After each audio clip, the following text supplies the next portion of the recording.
So Amanda, I'm curious I know you have three kiddos and Emma is still, is she in Connecticut? She's up north somewhere, right? Yeah, so she's in New Hampshire at Okay, Phillips Exeter Academy. that's awesome. So what do your mornings look like with your two kiddos who are home now? Um, so they are virtual 3 days a week, in person 2 days a week. So um, the plan was 7:30, they would get up and have breakfast, and then they'd start working at 8:30 when I do. This morning, I think it was like 9 o'clock, and I realized I hadn't seen them yet. So that doesn't always happen. But a lot of times they're doing their work. Sometimes they're not. But yeah, I don't know. We still haven't gotten into a good routine. And then suddenly it's Thursday, and there have been a few days where Jack, my ninth grader, has come in and said, like, Mom, we need to leave in 10 minutes. I'm like, oh, it's a school day. Oh Yeah, no. we just haven't been able to get used to it yet. So Yeah, we're we're we're getting things done, but it's not super organized around here, at least in the mornings with the kids. I can imagine. I mean, you and Mary Cheatham, you both have multiple responsibilities in the morning. You both have your jobs and you have your kids and you have your everything else going on. So I give both of you props. That's a lot.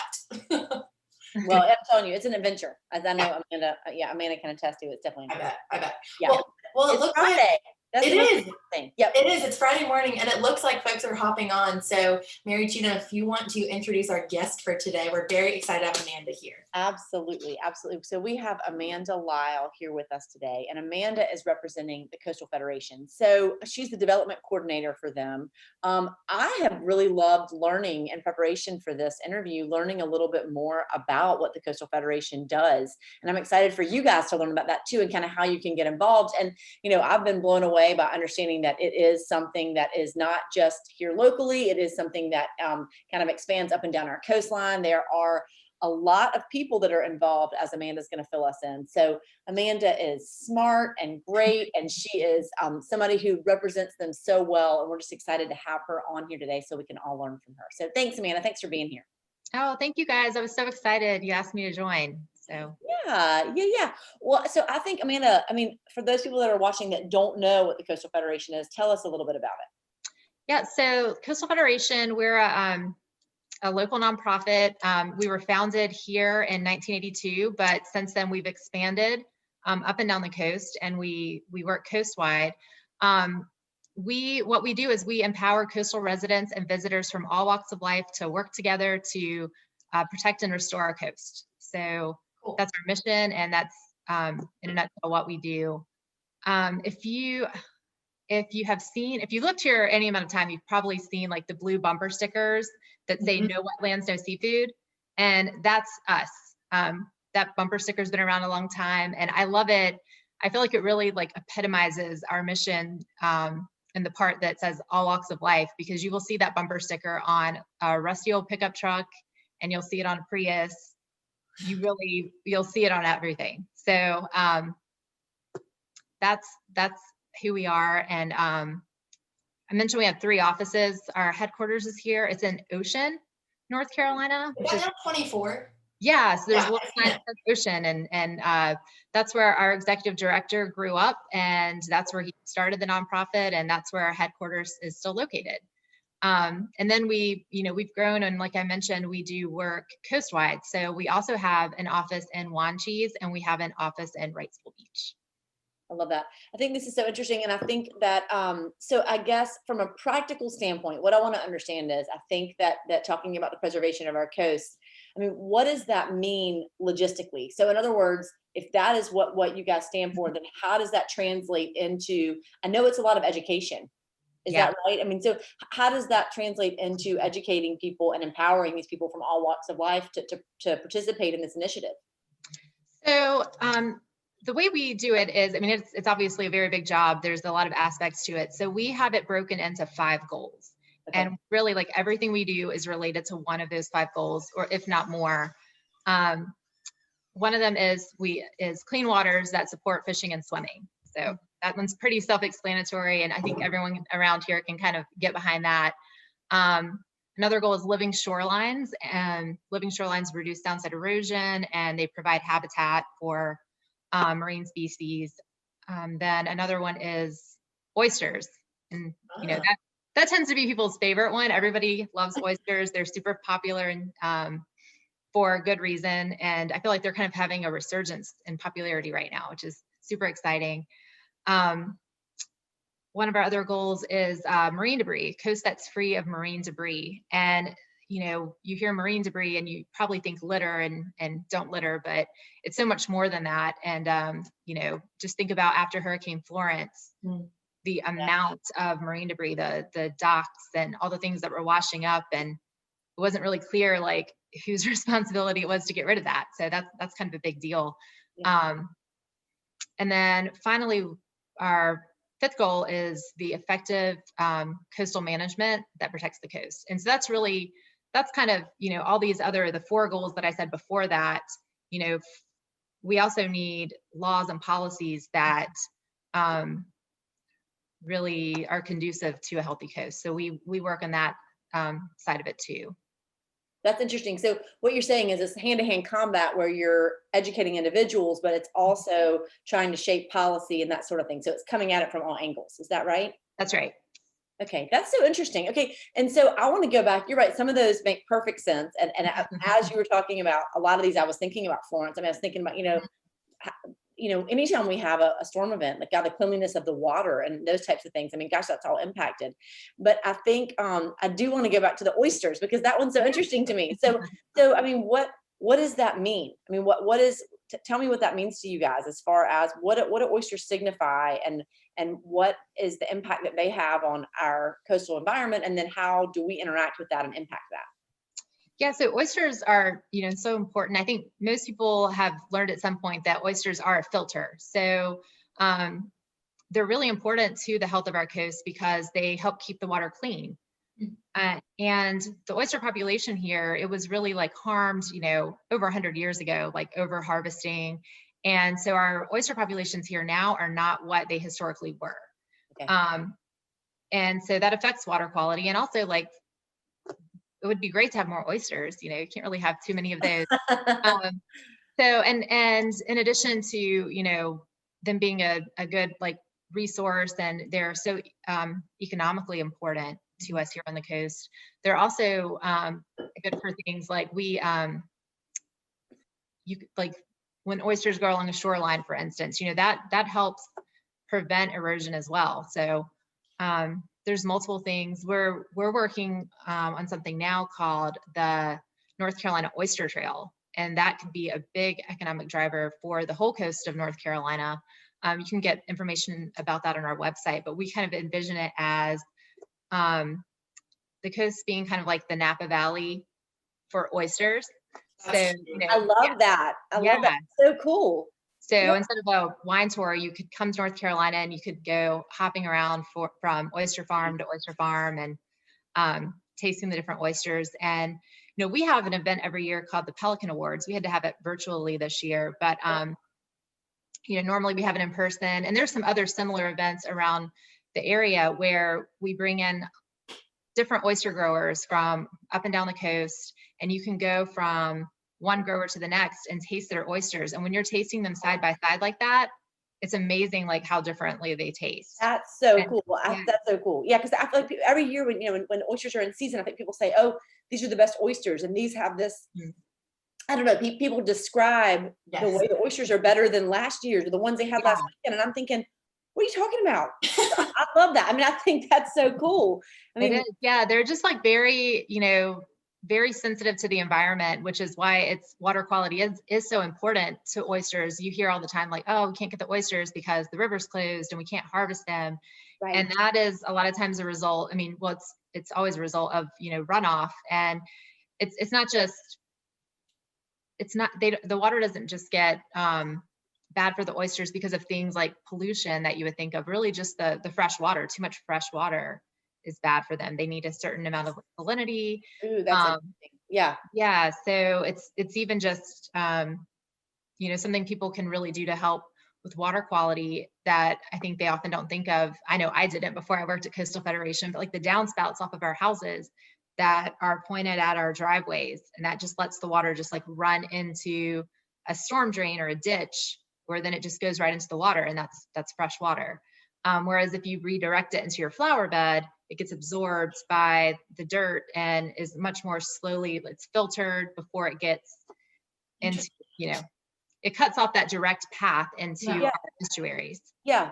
Amanda, I hadn't considered this until just now, and this might be crazy. This might not be right at all, but I'm just wondering, I mean, so is part of the importance of oysters, not just for the oysters themselves, but because the health of the oyster population, I guess you would say, is indicative of the health of the overall waterways? I mean, is the health of the overall coastline? I mean, is there a link there? There's definitely a link there. And, just to kind of take it a step further, since they are filters, the more oysters we have, so they don't just like indicate when there's a problem. They definitely do indicate when there's a problem. But if we had more of them, they could help combat those very problems. I see. That's Okay. Okay. That's so cool. I know. Okay. That's so cool. And Definitely so, like a symbiotic relationship there that we kind of have with them. yeah, it's also reminding me of like honeybees. Yeah. You just, I mean, We're the honeybees of the ocean. I mean, seriously, because, we all love honey and we all love oysters, but you don't think about the role that they play. Yeah. In a greater I sense. like that comparison. That's really good. And just like bees, actually, that's a good segue for something I haven't talked about yet, or haven't talked about a lot, but I mentioned the oyster farmers earlier, and that's just like such a booming industry. And the way it's set up in North Carolina, it's, you can only lease so many acres at a time to have an oyster farm. So you're not having big corporations come in and set up these giant operations. It's really set up for small farmers. So we have a lot of small oyster farmers, which has been really great. And so they're growing this great product, but their farms are actually making our waters cleaner and healthier. And Interesting. You mentioned earlier about oyster season, and what's really exciting about farmed oysters is that there is no one season, like you need to eat oysters in the months with the end in R or whatever. Yeah, you can eat farmed oysters year round. And people get freaked out by that, but I'm not freaked out. I'm pumped. I think, this was worth the price of admission right here, Amanda. I know. Really and it's like the kind of geeky science part that I'm not a scientist, so I don't understand all the ins and outs of it. But the wild oysters are diploid, and so they spawn, and you don't want to eat an oyster when it's spawning. That's why it tastes gross. But the ones that they farm, they're triploid oysters, so they don't spawn, so therefore they're fine all year. Well, that is so cool. I have a question too. Speaking of eating oysters, I know that, Amanda, you had mentioned this earlier, but when, like, say you're at an oyster roast, a socially distanced oyster roast this year, and you have all of these shells left over, I remember you saying something about what to do with those shells to be good for the environment. Can you fill us in on what we should do with those? Yeah, so oyster shells are a really valuable resource here, and that need to actually go back into the water. So for that reason, it's actually illegal to throw them away in North Carolina.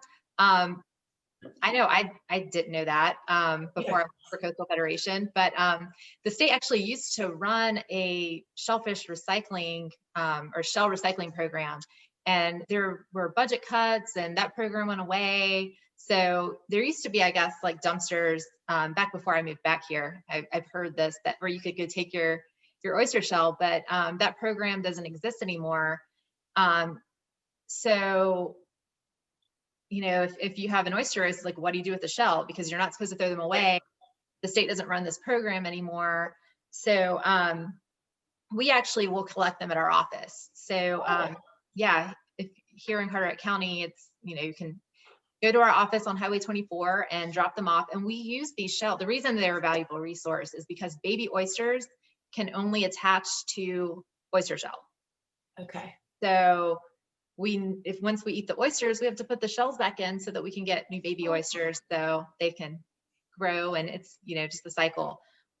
We also use the shells for, we use them for reef creation. We actually, as part of our oyster goal, we build oyster reefs and do that up and down the coast. Cool. But then we also use the shell to build living shorelines, which is one of our other goals. So we'll bag those oysters up and use them to build like a sill.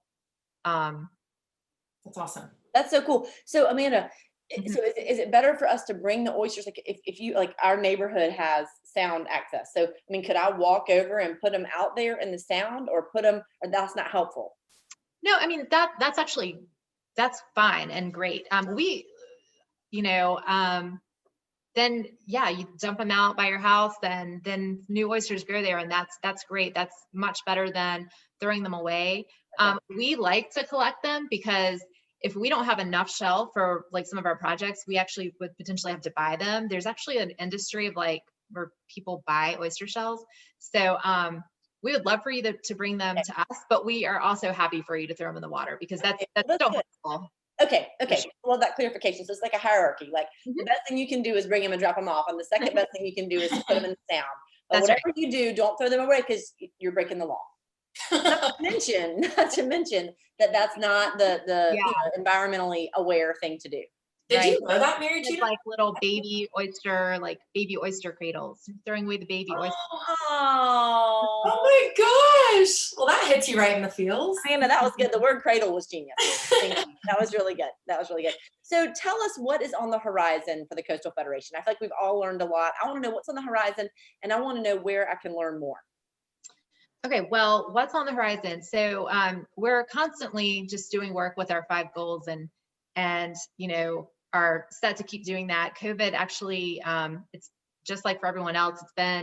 It's been difficult, but we've been able to continue our work, and so that's been great. But we actually have like a really exciting new project underway here, actually in Carteret County. We partnered with the county back in March to acquire about 77 acres of land. It's between Highway 24 and Highway 70, not too far from where our current office is.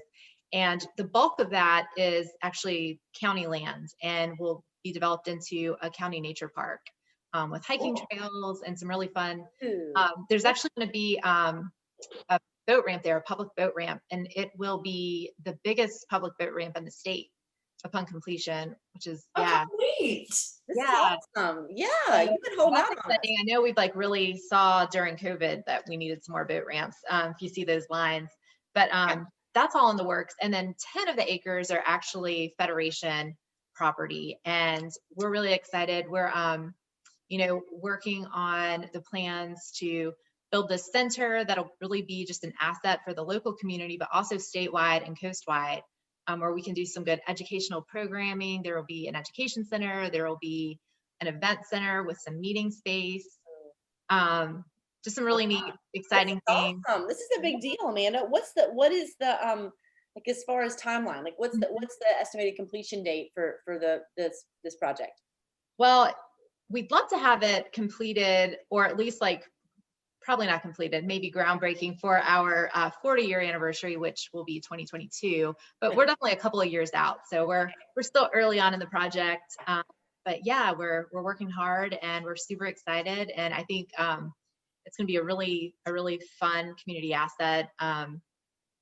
Yeah, That's awesome. I think that's so cool.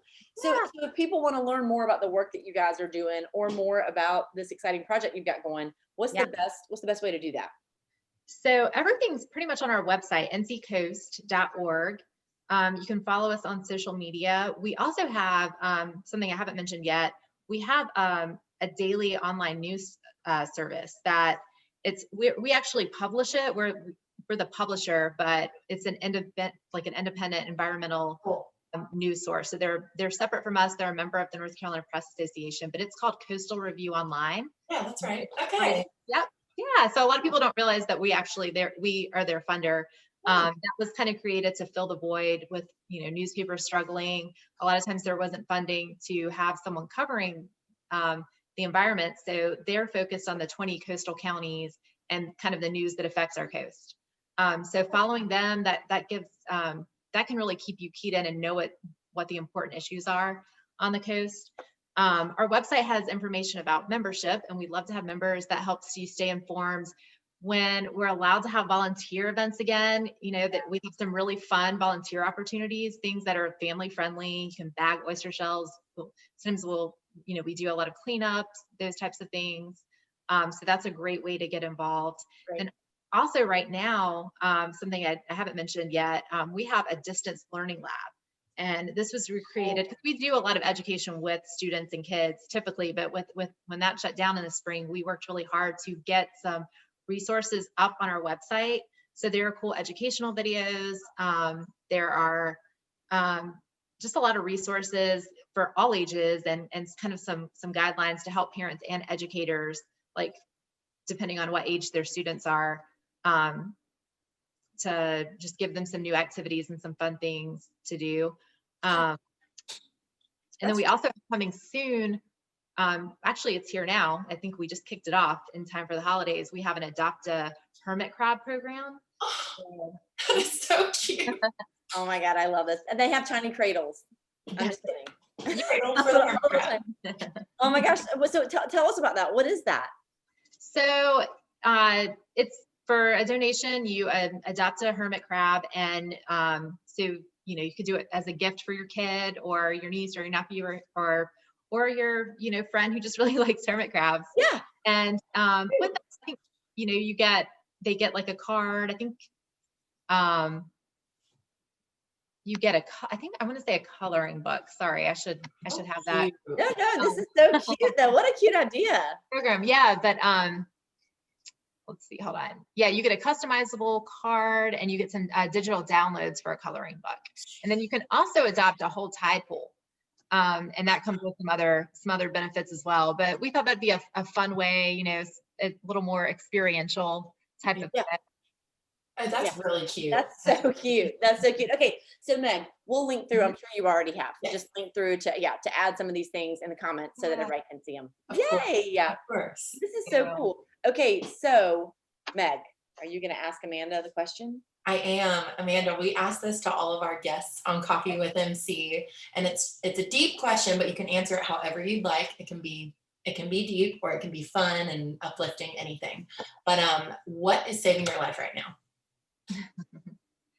So I'm not saying this because I work for Coastal Federation, but because this is really true. What has saved me and my whole family during this crazy time has been the fact that we live in this beautiful place where we could get out of the house. Mhm. Like I love it here. I grew up here, moved back as an adult.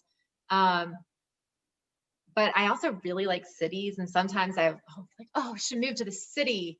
And I have been so glad that I don't live in a city. I can imagine. Yeah.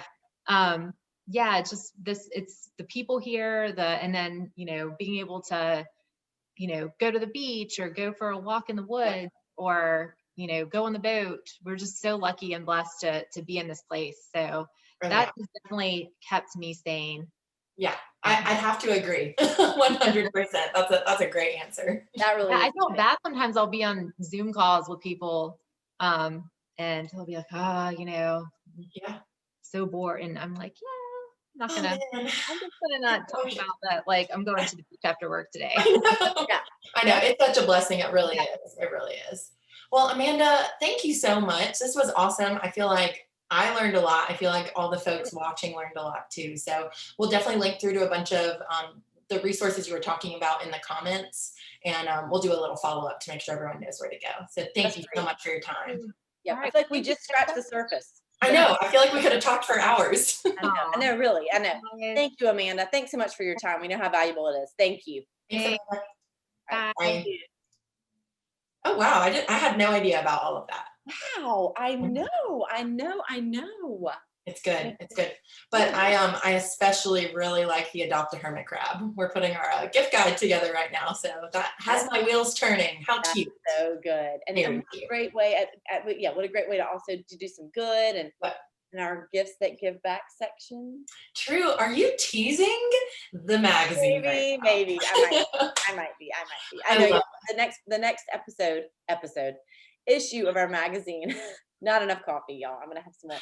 The next issue of our magazine is gonna come out right before Thanksgiving, and it's gonna have our gift guide in it, which of course we're already working on. It's my favorite. It's so fun to pick those things out, and we have some new categories this year that we're pumped about. Oh, I'm excited. It makes me nervous because it's coming up really quick. So my eyes twitching a little bit, but it's excited nerves. So I know. it really is. The red veins popping out. I have these two right here. I think they're a constant. They're a constant now. 100%. So Mary Cheatham, what's saving your life today / this week? You know what, Meg? I'm gonna go with the first cup of coffee. I'm just gonna go with the first cup of coffee. You know, you try to recreate it. You try to, I typically keep on going and have 3 or 4 or 5, but there's just nothing like that first cup of coffee. I don't know. I feel like in the afternoons, I start to look forward to tomorrow morning's first cup of coffee. So I think, I think it's anticipation of the little things, what that really is. Do you drink it right when you wake up? Oh, like the second you get out of bed? Yeah, this morning, the very first thing I did was I broke Toby, our cat's dish on the ground. That was the first thing I did when I walked into the kitchen area. And I just stood perfectly still. I didn't move my feet. And I reached up and got my coffee cup and got my coffee before I did anything. I just was amidst the glass. And I just stood there for a minute and took some sips because I was like, nope. Wow. No. Well, I've got to say, your house produces some of the best coffee I've ever had. So well, thank you. Shout out to your coffee maker and you and Renee and Lana, all the people who know how to work that thing. Amazing. I must agree. Well, how about you? What's saving your life? Well, I just got a little text from my mom. She earlier this week had her annual mammogram and she is all clear. So my mom, she's a breast cancer survivor, and it's always good to know and get that text that she's good, she's clear. So another year good. I mean, that's so incredible. Yeah. That'll yeah. I think that is something really to celebrate. It really is. It for sure is. We've been celebrating every day since. So yes. And I'm shocked I got through that. Mary, yay, Mary and Jeff. Yay. I know. All right. Well, Mary Cheatham, I hope you have a great weekend. I hope the weather stays beautiful and I hope you can relax a little bit. Thank you. You two are going to work on these veins. You too. I'll work on my eye twitch. Happy birthday. That's right. Okay. Bye.